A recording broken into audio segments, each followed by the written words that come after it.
Magandang umaga po. Pagbati po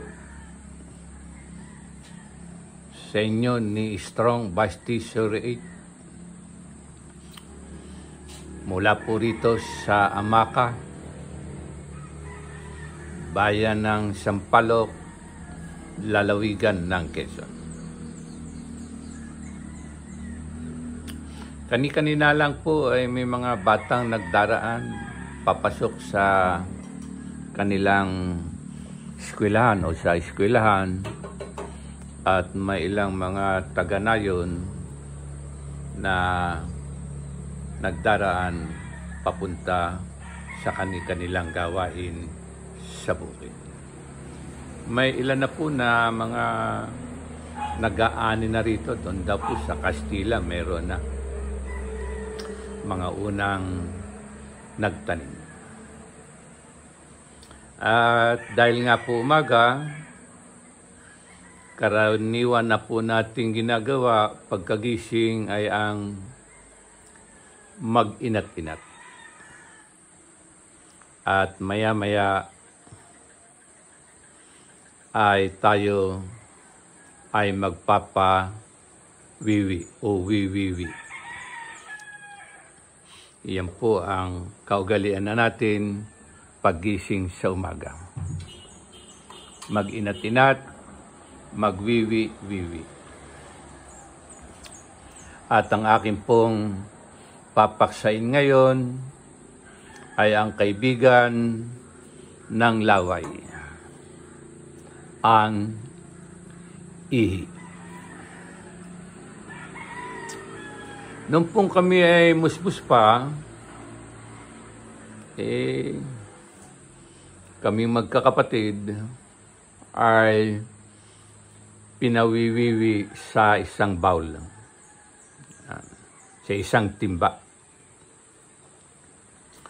At ang wiwi po na yon ay ipinandidilig ng aking ina sa kanyang mga halaman, lalo na sa mga bulaklak.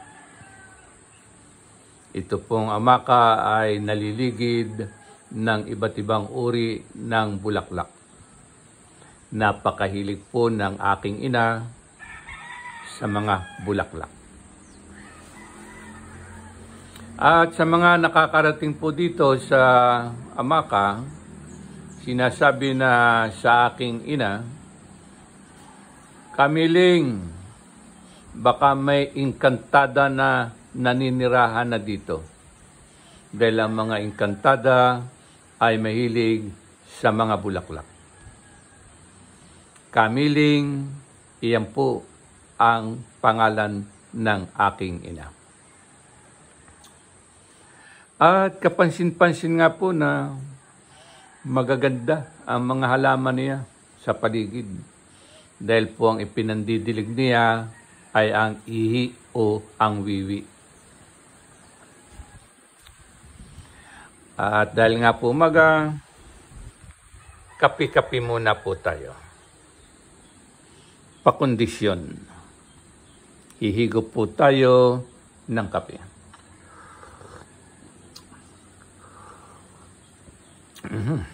Yan daw pong kape, napakalakas maglabas ng wiwi. At ang ating pong isa pa rin na ginagawa sa wiwi ay nung ako po ay grade 7, talaga po akong biniktima ng tigidig. Ang sabi po ng aking ina, maghilamos ka ng iyong wiwi. Siyempre ayaw ko po mapanghi ang ihi. Ay ihi mo naman yan na. Ayan. Napansin ko medyo kuminis-kinis. Saka sa tulong na rin po ng tubig mula sa kawayan. Dito po sa gabi ay may mga ilan na namamalight o gumagamit ng strobo light. At nanghuhuli po ng paniki. Napakasarap po daw yan lutuin, lalo na po yung pinirito, medyo malutong-lutong, may suka. Pero ang kakaiba po sa paniki ay napakapanghi ng kanyang ihi. At yung kanyang mga ihi, yung mga dumi niya na naiihian, ay napakabisang abuno, napakagaling magpataba sa mga halaman. Kaya po yan, marahil epekto ng wiwi ng paniki, gayon din ang wiwi ng tao. Sa akin nga pong halaman na mga kalamansi, meron po akong isang pag-aaral. Yung pong aking wiwi ngayon ay ipinandidilig ko sa ilang mga puno. At yung pong hindi ko nadidiligan ay bihirang magbigay ng bulaklak. Samantala po yung nadidiligan ng wiwi ay napakarami ng bumulaklak. Iyan po ang isa pang nagagawa ng wiwi. Iyan pong paniki ay sana huwag na po nating hulihin. Yan. Dahil yan po ay nakakatulong sa ating kalikasan. Napakagaling po nila sa pollination. Kaya po tayo nagkakaroon ng iba't ibang mga prutas sa ating kapaligiran ay dahil po sa mga paniki. Yan pong paniki, ang kinakain ay ang mga prutas. Iyan po ang nagagawa ng paniki. Sana po huwag na nating hulihin. At ang isa pa rin po na magandang paksain sa ihi ay yung tinatawag po natin na yung po bang ang mga babae ay hindi na dinadatnan, ay batang-bata pa, ay para malaman kung siya nagdadalang tao o hindi, ay malalaman sa ihi, yung tinatawag na pregnancy test. Dito po sa amin, kapag may mga katuwaan, halimbawa po, may kaunti po bang inuman ng pampainit ng katawan. Yung halimbawa po, may kaunting kasiyahan, may lambanog, inuman, lalo na kung inaabot ng gabi na, si paring MacArthur hindi na nagbalik. Ay may magsasabi na ihing alabat yun. Ihing alabat. Kapag sinabi pong ihing alabat ay hindi na babalik, umuwi na. Nakaramdam na ng pag-iinit ng katawan. Gamit ang agua de pataranta. Yan po ang ihing alabat kung tawagin sa amin. Meron pong mga pangyayari na naging biktima ng lindol. Halos po natabunan na siya. At kung ilang araw na siya ay natabunan, nadaganan, hindi makalis, ay ang nagligtas po sa kanya ay ang kanyang wiwi. Sinasabi na ang tao kahit hindi kumain ng ilang araw, ay huwag lamang yung tawag tinatawag nating hindi makainom o mauhaw. Sa loob ng 3 araw na nakulong siya sa mga nakaharang upang makalabas siya, sinasahod ng kanyang damit yung wiwi at kanyang iniinom. At yun ang nagligtas sa kanyang buhay. Iyan pa po ang isang nagagawa ng ihi. Dito po ay nagkaroon ng salesman, may nakarating. Nag-demo po siya. May dala po siyang isang brand ng inumin. Kapag inilagay doon sa kanyang device na dala niya, paglabas po ay puti na. Yan. At ayon sa kanya, yun daw ang dala ng mga astronaut ng Apollo 11. Yung wiwi daw ng Apollo 11 na nagpunta roon ay pwedeng linisin at maging isang sariwang tubig na likha ng kanyang device. Kaya lamang po sinong makakabili rito sa nayon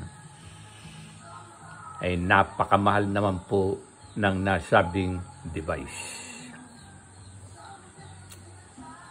Noong mga panahong nag-aaral po ako, nakakarating ako sa mga ilang establishmento dyan sa Maynila. Ay mayroon pong malalaking bowl, lalo na po sa mga sinihan. At doon daw po umihi.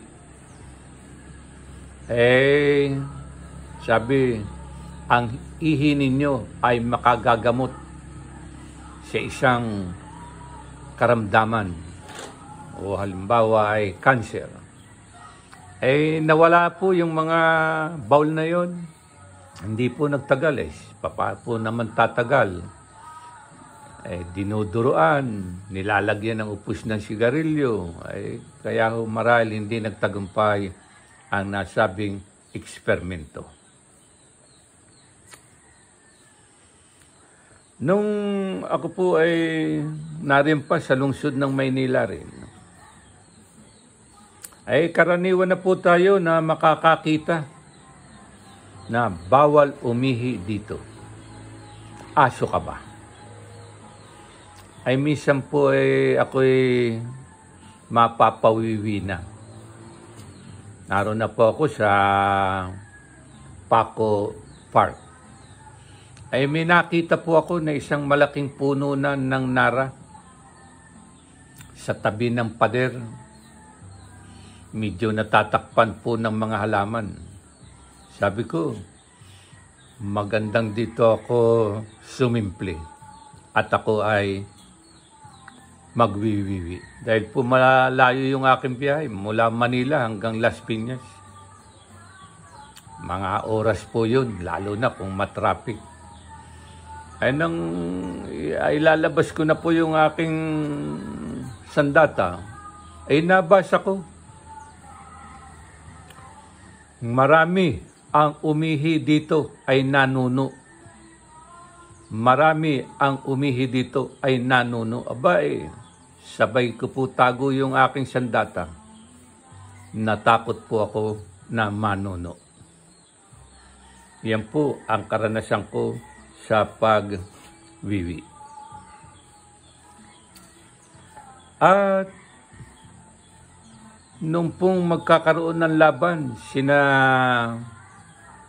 Manny Pacquiao at Juan Manuel Marquez, yan po talaga ang nakakabalahibo raw kay Pacquiao sa ating pambansang kamao. Ayon sa mga tagapagbalita, para daw lalong lumakas si Manuel o si Marquez, ay iniinom niya ang sarili niyang ihi o wiwi para daw lalo siyang lumakas. Kaya malaki talaga ang nagagawa o bagsik ng wiwi ng tao. At Sa dinami-dami po ng mga hayop ay meron pong nagtatanong,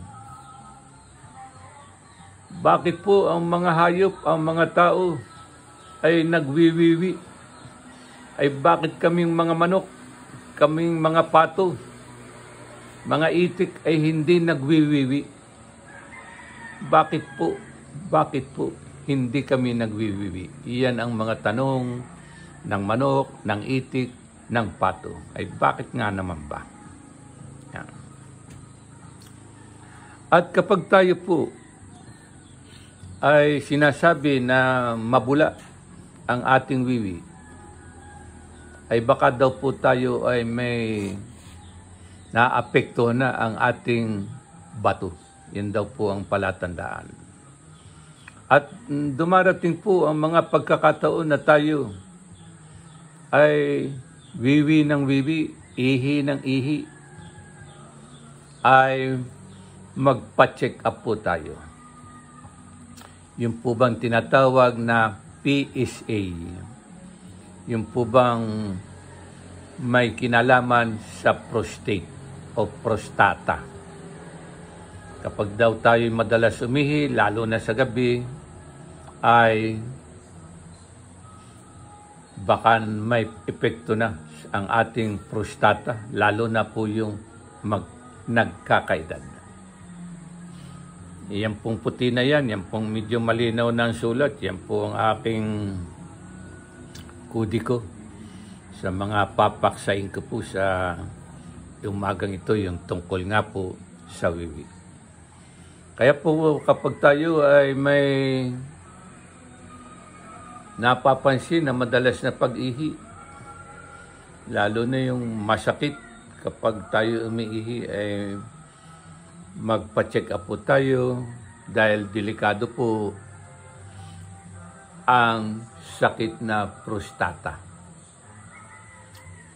Ako nga po may ginagamit dito yung alternative medicine. Yan po yung natataon ninyo sa kabilang malapit sa highway. Mga guyabano po yan. Meron din pong bayabas, nilalaga ko po yan. Yan pong mga damo-damo na nariyan, yung kugon. Yan daw pong ugat ng kugon, magaling din daw po sa prostata yan. Dahon ng bayabas, yan pong ugat ng higanting lipa. Yan pong aking mga iniinom sa ngayon. Protection para sa aking prostata. At sana po sa umagang ito ay nagkaroon ako ng kaunting kaambagan sa inyo tungkol sa wiwi, ang kapatid ng laway, ang aihi ng tao. Salamat po sa umagang ito. Pagpapala po sa lahat.